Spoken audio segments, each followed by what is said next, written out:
Voilà, bonjour. Merci d'assister à ce podcast. Je suis Gérard Pazuello, responsable du département cybersécurité chez ISE Systèmes, partenaire de TMP sur la partie cybersécurité. Et donc, je vais vous proposer de parler de gestion de crise et d'entraînement à la gestion de crise sur ce podcast. Je pense que l'heure n'est plus à savoir, on peut se poser la question, pourquoi il faut se préparer, pourquoi il faut s'entraîner. Il suffit de regarder, j'ai trouvé un slide intéressant, le développement, en fait, ne serait-ce que de la partie ransomware. On a là un peu une vue du marché, c'est-à-dire que les ransomware se développent à vitesse grand V et surtout sont disponibles, c'est-à-dire que les pourcentages que vous voyez sont les pourcentages de parts de marché des ransomware, Ryuk, Sadinobiki, Phobos, qu'on peut trouver sur des places de marché du dark web. Et donc, évidemment, ça se développe à une allure industrielle.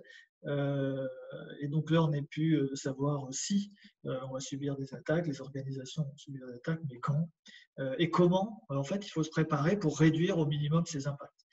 Donc on parle de cyber-résilience. La cyber-résilience, c'est en fait l'intégration continue de la gestion des risques dans la mise en œuvre de la cybersécurité. C'est-à-dire qu'on va mettre en place des traitements correctifs, on va traiter des incidents, en général par des SOC, et puis on va aussi avoir une activité préventive, et là on va gérer les risques, on va essayer de les identifier, de les prévenir, et on va faire des plans d'analyse de risque, de plans de gestion de crise, des plans de continuité d'activité, PRA et PCA et de reprise d'activité.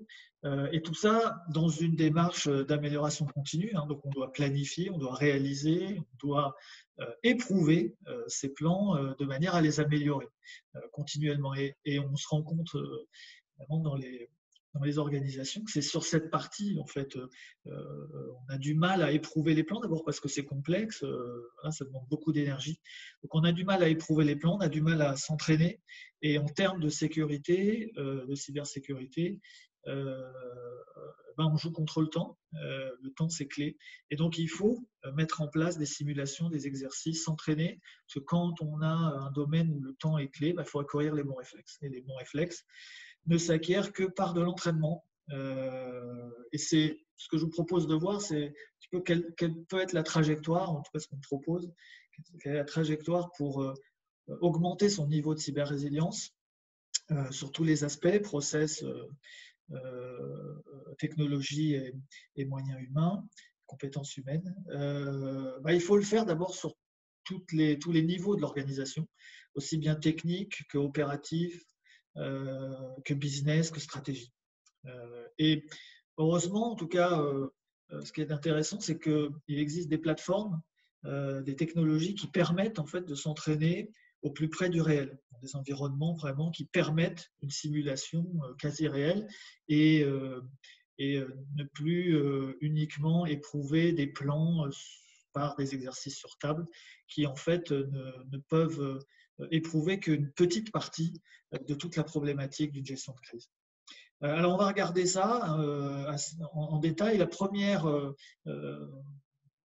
plateforme que je vais vous proposer permet en fait un entraînement individuel, d'améliorer les compétences techniques des personnes qui travaillent en première ligne, donc des cellules techniques, donc des ingénieurs SOC, des ingénieurs systèmes et réseaux, etc. Et qui permettent de le faire vraiment dans un milieu complètement immersif, un environnement hyper réaliste.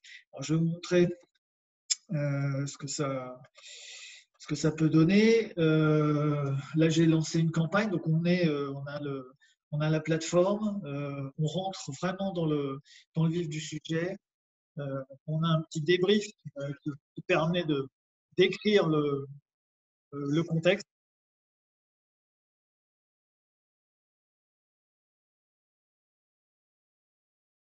Voilà, on ne va pas faire tout le débrief, mais ça vous donne une idée, ça permet de bien rentrer dans le sujet. Ici, voilà. Donc, on est dans un environnement où on vous donne des missions et des cibles qui permet de faire travailler en fait les SOC analystes, les ingénieurs cybersécurité sur des problématiques, aussi bien d'ailleurs défensives que offensives, donc Red ou Blue Team. Donc, typiquement, je vous montrais juste le début d'une mission. On a ici donc sur la gauche ici la partie questions et là où on peut soumettre les réponses et le plan en fait des missions et des cibles. Et puis ici, on a toute une partie plus pédagogique avec des outils où on peut discuter avec un instructeur, chatter avec l'instructeur, on peut chatter entre participants aussi. C'est une plateforme qui permet à la fois une plateforme à la fois pédagogique, qui permet de progresser, et aussi une plateforme qui permet d'organiser des challenges. C'est assez intéressant. Je vais vous montrer un petit peu comment ça fonctionne. On a ici une explication. Donc, on dit qu'on a un agent, qu'on a pris une photo intéressante. Donc, on clique ici sur la photo. On va ici prendre l'image, la télécharger. Et puis, ensuite, on va pouvoir… la question, c'est est-ce qu'il y a des informations liées à cette image qui peuvent être intéressantes. Alors, on va travailler sur le sujet, on va dire qu'est-ce qu'il peut y avoir comme information intéressante. Donc, on va taper, donc là j'ai préparé évidemment, on dit tiens, est-ce qu'il y a des informations sur cette photo? On voit qu'il y a des sites open source. Hein.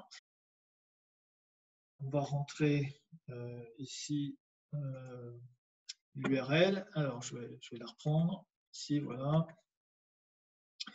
Copier l'adresse de l'image. Ici, entrer l'image. Voilà. Et donc, on s'aperçoit qu'on a des informations intéressantes et, par exemple, le nom de la personne ici. Ici. Et en fait, la question, c'était quelle est la source de cette image. Donc, on va rentrer la réponse. On va enlever le son ici. Voilà. Donc, on va rentrer la réponse. On a gagné quelques points. Et puis, donc, on a fait la première étape de la mission. On a regardé. Il y a évidemment dans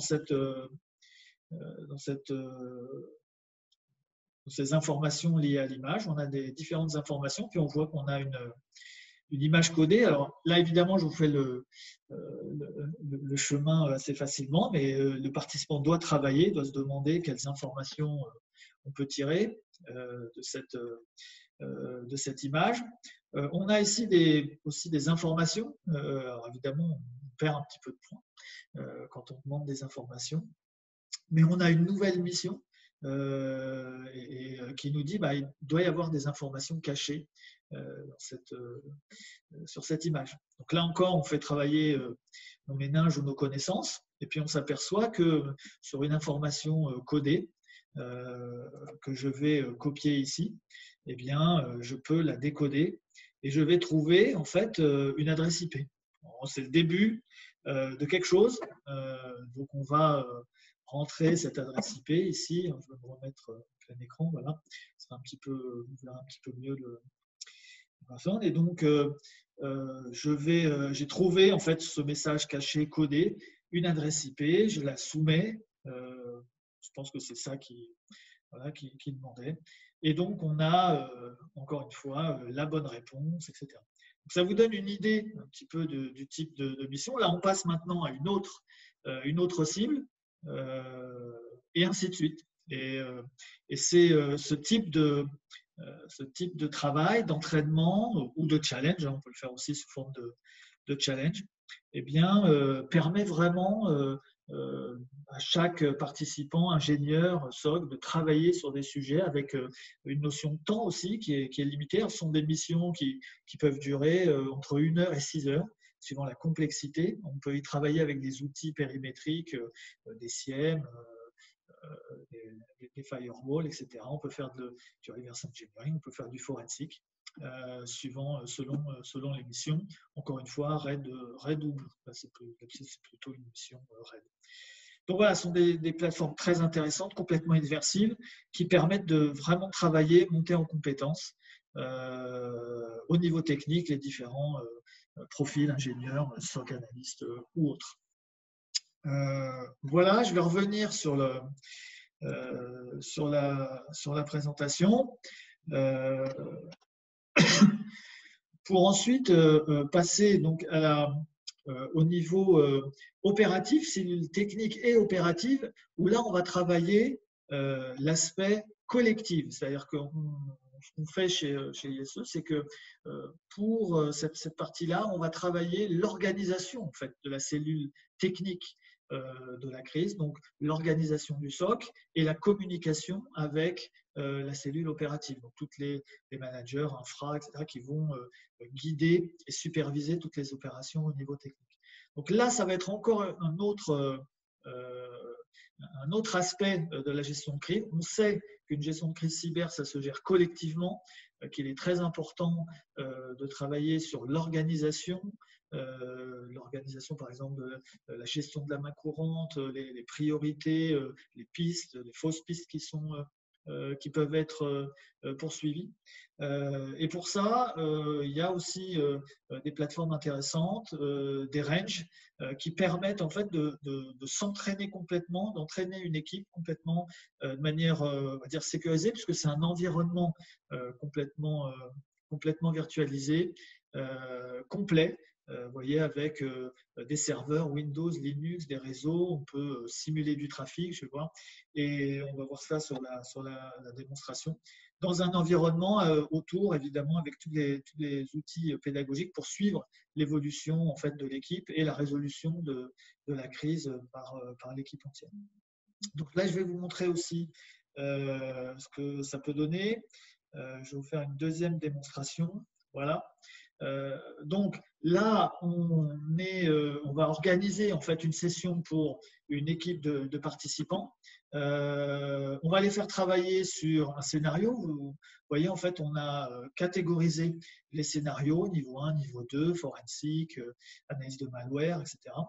Les scénarios sont décrits de cette manière-là. Donc là, on a la vue instructeur. Voilà, on a différents types de scénarios. Donc, je choisis mon scénario avec ici les différentes phases. Sur la droite, le niveau de difficulté, la durée estimée de résolution du scénario, les prérequis et le réseau sur lequel l'attaque va se propager. Donc, on va choisir ce scénario. On va définir évidemment les différents participants. Donc là, on travaille en équipe. Il peut y avoir entre 6, 10, 12 personnes, 12 participants qui peuvent être en présentiel ou à distance, puisque la solution est en mode SaaS. Et puis, une fois qu'on a géré, on va dire, cet aspect participant, on va lancer l'environnement. On va pouvoir d'ailleurs rajouter du trafic grâce à un générateur de trafic ici. Donc on va pouvoir ici rajouter du trafic, par exemple, soit du trafic web, HTTP, du HTTPS, de la messagerie, etc., du brute force aussi, de manière à brouiller un petit peu les pistes. Et puis, on va pouvoir sélectionner de quel type, de quelle machine, en fait, source va se gérer ce trafic et sur quel type de machine. Voilà. Donc, on va pouvoir générer un trafic qui va rendre encore plus réel le travail de l'équipe sur cette simulation d'attaque. D'accord ? Donc, à partir du moment où je vais démarrer l'environnement, l'équipe va pouvoir travailler, va prendre en main en fait le réseau, les outils, donc SIEM, Firewall, Session Manager, etc. Donc le réseau, c'est celui-là, très complet, avec évidemment des serveurs web, des serveurs Linux, Apache, une DMZ ici, la partie web, tous les outils périmétriques ici que vous avez à disposition. Et donc, l'équipe a à disposition ce réseau-là, peut travailler de manière complètement safe sur ce réseau.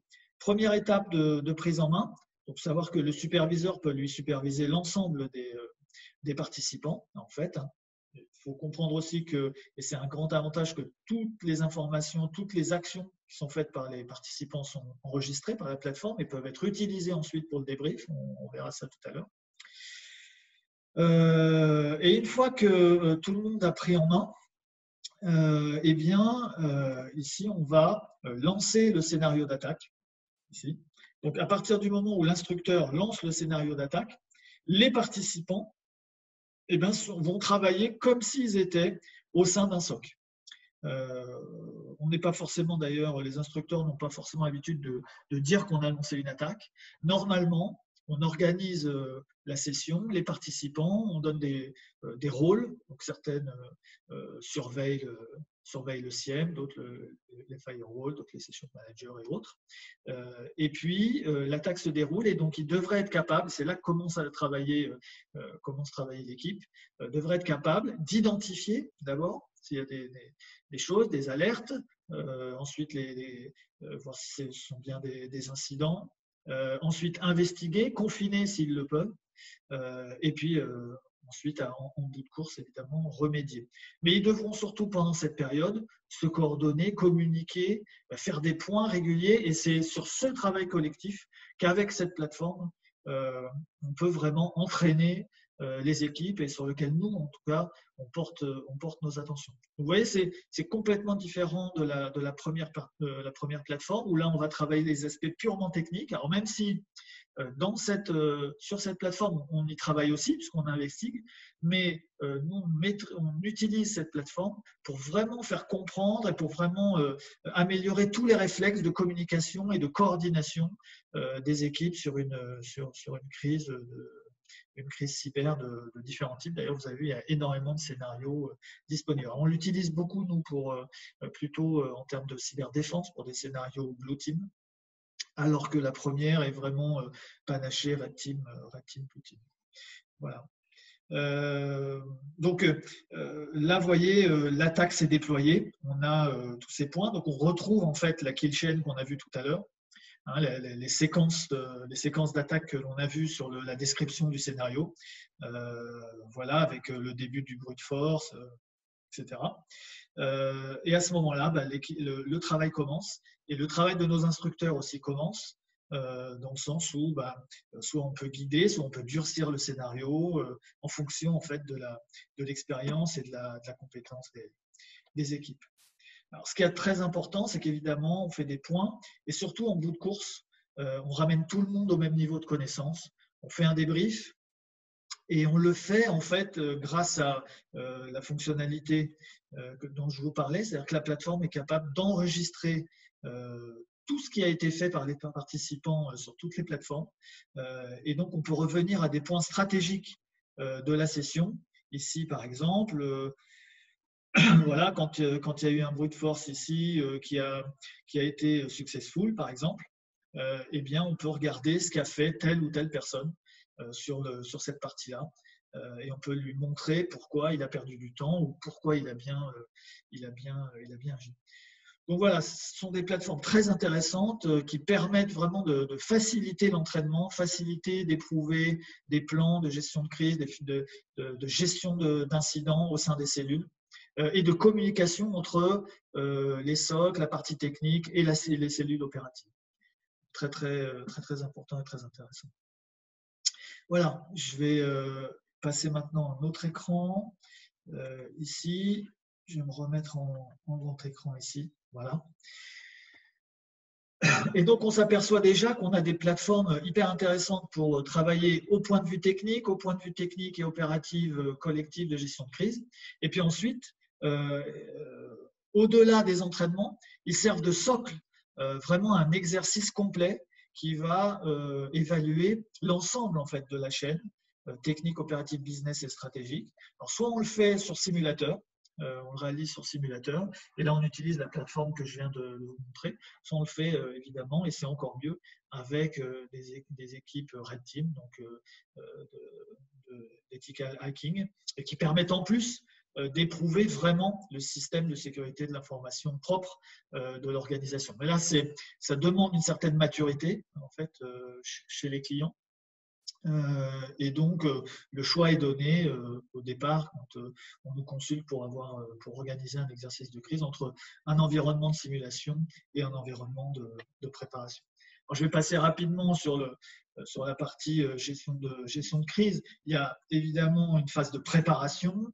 Donc, selon la maturité de l'organisation, on audite les plans, on fixe le périmètre de l'exercice, très important. Il y a énormément de choses à auditer et à éprouver dans un exercice de crise, que ce soit la partie communication interne, externe, la partie logistique, RH, donc ressources humaines, la partie gestion de crise au niveau décisionnel et opérationnel, etc. Il y a énormément de choses et on fixe, ce qui est très important, c'est de fixer ce périmètre pendant la préparation. Ensuite, évidemment, on est capable d'élaborer le scénario qui va permettre d'éprouver ce qu'on a décidé d'éprouver. Et puis ensuite, on rajoute des éléments de réalité qui peuvent être différentes choses, des fils Twitter, des annonces, des adresses IP qui correspondent évidemment au SI réel de l'organisation, du client. On règle aussi le niveau d'effet de surprise, très important, en fonction des contraintes évidemment de l'organisation du client. Et puis on fixe le calendrier, ce qui est pas une mince affaire, mais on arrive toujours à trouver quelques dates qui vont bien. Sur l'organisation de l'exercice lui-même, on regarde le respect des plans et la réactivité, le niveau de réactivité de l'organisation, la gestion des prises de décision, très important. On regarde les prérogatives des différentes cellules, est-ce qu'elles respectent bien les prérogatives des différentes cellules, la gestion de la communication, la gestion du temps qui est clé, évidemment. Nous, dans cette phase d'exercice, on a un rôle essentiellement d'observateur, on est auditeur, on regarde tous ces aspects-là. On est aussi quelquefois catalyseur quand on sent qu'il faut amener un peu plus de tension. Et surtout, on essaye de gommer l'effet exercice qui est réel, qui est de toute façon à la rigueur même légitime. Les personnes savent qu'elles sont en exercice, donc elles ne réagissent pas forcément de manière, on va dire, réelle, comme on le sait, et on le sent bien en fait. Et donc, notre valeur ajoutée aussi, c'est de gommer cet effet exercice en catalysant et en amenant un peu plus de tension et d'éléments de réalité sur ces phases-là. Voilà, et puis ensuite, évidemment, sur la partie rétexte, donc retour à chaud, très important, fixer les choses sur lesquelles on ne peut pas revenir et tout le monde sera d'accord, faire un rapport détaillé, faire une restitution aussi, de manière à avoir des retours par rapport à ce rapport, qui est souvent d'ailleurs assez confidentiel. Et puis, très important, fixer un plan d'action et fixer une trajectoire de manière à pouvoir améliorer ce niveau de cyber-résilience très important et demandé souvent par les directions. Donc tout ça vise à bien aligner dans ce domaine-là l'organisation et les process, la technologie et évidemment la compétence des hommes et l'acquisition des bons réflexes. Et on le voit par le petit schéma, c'est souvent là où on a beaucoup de mal. On arrive à rédiger des plans assez facilement, on intègre des technologies et ensuite, il faut que tout ça s'aligne avec les compétences, l'acquisition de bons réflexes, de bonnes méthodes, de bonnes pratiques. Et c'est vrai, c'est compliqué à mettre en œuvre, mais les plateformes et maintenant les nouveaux environnements permettent en fait de bien travailler sur ces sujets, de travailler surtout efficacement sur des situations au plus près du réel. Alors, quelques exemples pour finir. 2 exemples, un pour la partie simulation de crise, donc, qui met en jeu un simulateur donc, dans le domaine du secteur industriel équipementier automobile. Donc, on nous a demandé de faire d'abord un audit du corpus documentaire, donc plan de gestion de crise, des guidelines qui avaient été produites. On les a audités, on a donné notre avis, puis ensuite on nous a demandé d'éprouver par un exercice de crise. Donc on a défini un périmètre, on a choisi le scénario, ransomware, exfiltration de données, un exercice qui a duré 2 jours, qui a impliqué les niveaux opération, donc opérative, business et COMEX, avec un niveau de surprise, on va dire, moyen. Tout était à peu près réglé, les dates et les COMEX aussi. Et puis des éléments de réalité, donc déploiement sur le simulateur avec adaptation de ce simulateur par rapport à la réalité du SI. Et puis des fake news qu'on a mis en main. Donc globalement, on génère ce genre de chronogramme qu'on prépare et puis ensuite, en fonction des réactions, il va s'adapter. Mais au départ, on est assez précis sur la séquence des événements de l'exercice. Pendant l'exercice, ça a donné lieu à quoi? 6 Operation Committee, donc la partie opérative, 6 Steering Committee, partie business, et 3 COMEX, donc une grosse société, donc qui était c'était assez intéressant, et un bon sponsoring du COMEX sur ces exercices de crise. On a mis l'accent sur la gestion des prises de décision, en particulier donc sur un ransomware, l'isolation des sites, comment ça se fait, qui doit isoler les sites ou pas, d'où ça doit venir, les types de décisions, et puis la gestion de la communication interne employée, puisqu'il y a de l'exfiltration de données, et puis externe, sur les parties pour les clients, les assurances, la CNIL, la gendarmerie, etc. Ça a été très intéressant. Retour à chaud tout de suite, où on a vu la compétence réelle de la cellule opérative. On a vu aussi, mais on l'avait déjà nous mentionné dans le plan de gestion de crise, on a vu un plan de gestion de crise qui mettait trop de pression sur la partie RSSI, et puis quelques défaillances au niveau logistique. Donc le plan d'action a pris en compte ces différentes choses, différents éléments. Donc on a amélioré le plan, on a clarifié les prérogatives des différentes cellules, et puis on a apporté aussi des outils d'aide à la gestion de crise, main courante, électronique, etc. Et on a donc défini, donc on est parti sur 2 ans avec eux, défini une trajectoire avec des sessions d'entraînement, une simulation de crise en 2020 et un exercice Red Team en 2021 probablement. Maintenant, une autre référence, là, un exercice de crise. Donc, on est parti sur une Red Team parce que c'était le souhait d'éprouver la capacité de détection du système de cette banque dans le domaine de l'investissement. Pas de corpus documentaire précis, en tout cas pas assez mature, donc on n'a pas audité les plans de gestion de crise. Donc, on est parti sur une définition de scénario avec des attaques externes et internes sur 4 jours. Et là, l'idée, c'était d'impliquer le SOC interne avec aussi la communication avec les cellules infra, avec un niveau de surprise vraiment léger. Tout était à peu près cadré en termes de timing. Et des éléments de réalité. Donc, on a travaillé sur un sous-partie du système de pré-production et une toute petite partie du compte AD. Donc là aussi, c'est assez précis. C'est encore plus précis quand on fait un exercice Red Team. On sait exactement le type d'attaque qui va être faite, sur quel site. Et puis, on note évidemment ce qui a été détecté, comment ça a été géré, les alertes, les incidents. Voilà. Donc, on a aussi regardé la disponibilité du SOC, la gestion des prises de décision, gestion des incidents, des alertes, et puis la gestion de la communication en interne vers les départements, infrastructures impliqués. Donc, ça peut être système, antivirus, etc., firewall et autres.